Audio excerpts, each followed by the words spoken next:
समधन्य न कहु राम लखन जिनके तनय विश्व विभूषण दोहु। दूतों ने कहा, हे राजाओं के मुकुटमणि सुनिए, आपके सम्मान धन्य और कोई नहीं है जिनके राम लक्ष्मण जैसे पुत्र है, जो दोनों विश्व के विभूषण हैं।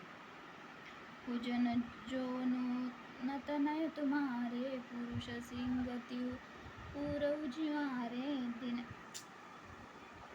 जिनके जस प्रताप के आगे, तसी मलिन तबि शीतल लागे। आपके पुत्र पूछने योग्य नहीं है, वे पुरुष सिंह तीनों लोकों के प्रकाश स्वरूप है, जिनके यश में चंद्रमा मलिन और प्रताप के आगे सूर्य शीतल लगता है। तीन कह कई नाथ किमि तीने, देखौ रवि के दीपक तीने। सिंह स्वयंवर भूप अनेका, समेटे सुबट एक ते एका। हे नाथ, उनके लिए आपका कहते हैं कि उन्हें कैसे पहचाना।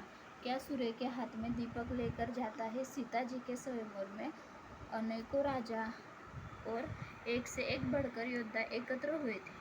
शंभु सरासनु काहू नटारा, हारे सकल वीर बलि आरा। तीन लोक महि जय मट माने, सबके संकति शंभु धनु भाने। परंतु शिव जी के धनुष को कोई भी नहीं हटा सका।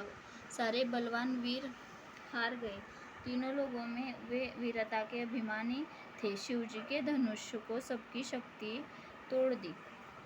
सकई उठाई सरासुर मेरु, सोऊ ही हारी गयो करि फेरु। जेहि कौतुक शिव से लूठावा, सोऊ तेहि सभा पराभव पावा। बाणासुर जो सुमरों को भी उठा सकता था, वह भी हृदय में हारकर परिक्रमा करके चला गया। और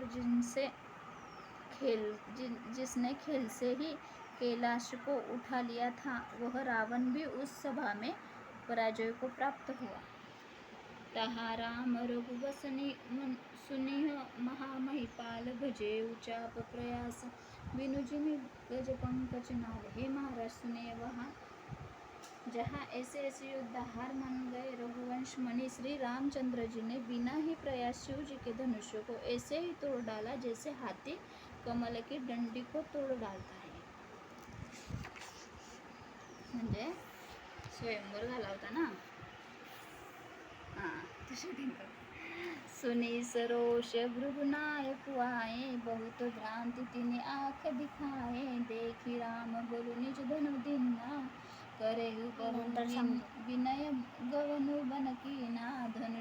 धनुष टूटने की बात सुनकर परशुराम जी क्रोध भरे आए और उन्होंने बहुत प्रकार से आंखें दिखलाई। अंत में उन्होंने श्री रामचंद्र जी का बल देखकर उन्हें अपना धनुष दे दिया और बहुत प्रकार से विनती करके वनों में गमन किया। राजन राम अतुल बल जैसे, तेज निधान लखन पुनि तैसे। कंपई भूप बिलोकत जाके, जिमि गज हरि किशोर के ताके।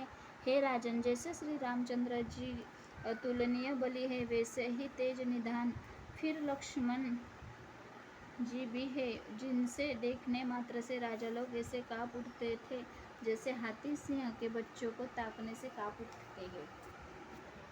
देव देखि तब बालक दोही, अब न आँखि कर आवत कोई। दूत बचन रचना प्रिय लागी, प्रेम प्रताप वीर रस भागी। हे देव, आपके दोनों बालकों को देखने के बाद आँखों के नीचे कोई आता ही नहीं, हमारी दृष्टि पर कोई चढ़ता ही नहीं। प्रेम प्रताप और वीर रस में पगी हुई दूतों की वचन रचना सबको बहुत प्रिय लगी। सभा समेत राहु अनुरागे, दूतन देन निछावर लागे। कह नीति ते मृद ही काना, धर्म विचारी सब ही सुख माना। सभा सहित राजा प्रेम के मग्न हो गए और दूतों को निछावर देने लगे। उन्होंने निछावर देते देख कर यह नीति विरुद्ध है ऐसा कहकर दूत अपने हाथों से कान मूंदने लगे। धर्म को विचार कर उनका धर्मयुक्त बर्ताव देखकर सभी ने सुख माना। तब उठी भूप वशिष्ठ कहूँ तिनि पत्रिका जाई कथा सुनाई गुरई सब सादर दूत बुलाए। तब राजा ने उठकर वशिष्ठ जी के पास जाकर उन्हें पत्रिका दी और आदर पूर्वक दूतों को बुलाकर सारी कथा गुरु जी को सुना दी।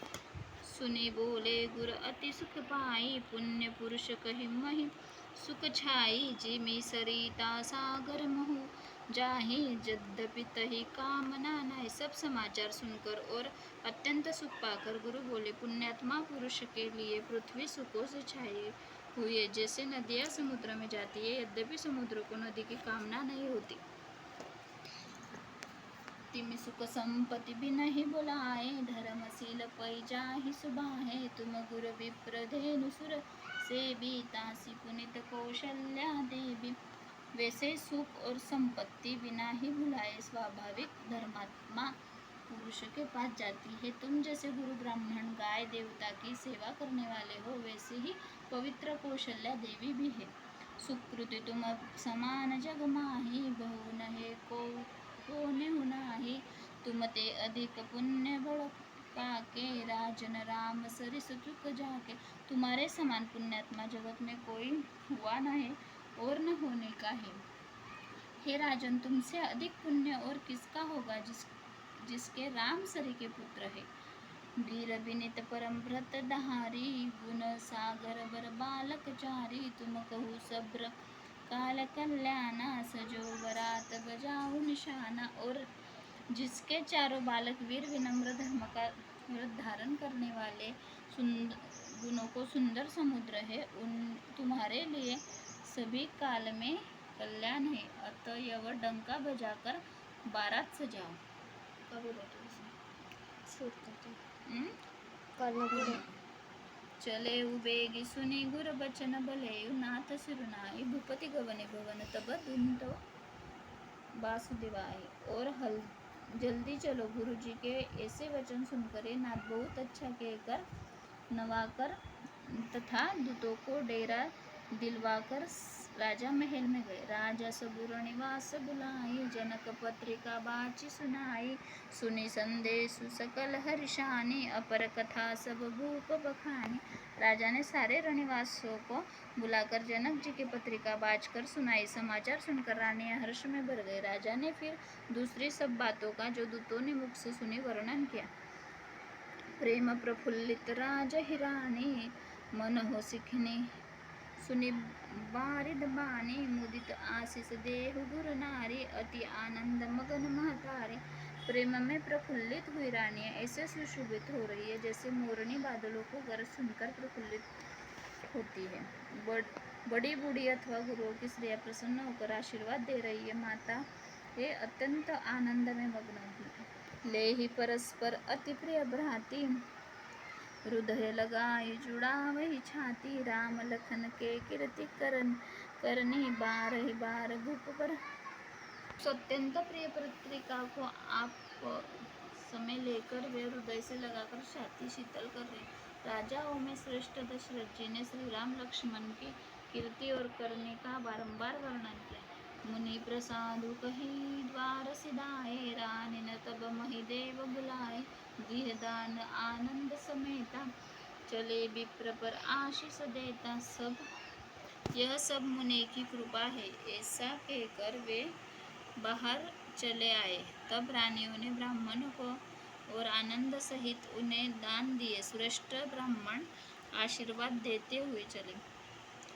जाचक लिए हकरी तीनी निछावरी कोटि विधि चिरु जीव सुतिचारी चक्रवर्ती दशरथ न के। फिर भिक्षुकों को बुलाकर करोड़ों प्रकार की निछावरें उनको दी। चक्रवर्ती महाराज दशरथ के चारों पुत्र चिरंजीवी हो कहत चले पहिरे पटनाना हर्षिह ने गह गए निशाना। समाचार सब लोग न पाए लागे घर घर हो न बधाए। यो कहते हुए वे अनेक प्रकार के सुंदर वस्त्र पहनकर चले। आनंदित होकर नगाड़े वालों ने बड़े जोर से नगाड़ों पर चोट लगाई। सब लोगों ने जब यह समाचार पाया तब घर घर बधावे होने लगे। भुवन चारि दस बरा उछाऊ जनक सुता रघुवीर बिहाऊ सुनि शुभ कथा लोग अनुरागे मग गली सवार न लागे। 14 लोकों में उत्साह भर गया कि जनक की जानकी जी और रघुनाथ जी का विवाह होगा। यह शुभ समाचार पाकर लोग प्रेमग्न हो गए और रास्ते घर तथा गलियां सजाने लगे।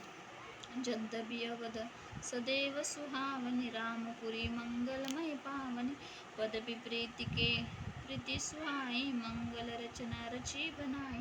यद्यपि अयोध्या सदा सुहावनी है क्योंकि वह श्री राम जी की मंगलमयी पवित्र पुरी है। यद्यपि प्रीति होने से वह सुंदर मंगल चरना से सजाई गई। ध्वज पताक पट चामर चारु छावा परम विचित्र बजारू कनक कलश तोरण मणिजाला हरद दुबदधी अक्षत माला। तो नाही एवढंच. ध्वजा पताकावर दे और सुंदर सवारों को सारा बाजार बहुत ही अनूठा छाया हुआ है। सोने के कलश तोरण मणियों की झालरें हल्दी हूँ दही अक्षत मालाओं से मंगलमय निज निज भवन लोग न रची बनाई बिथी सिचिव चतुरसम चौके चारों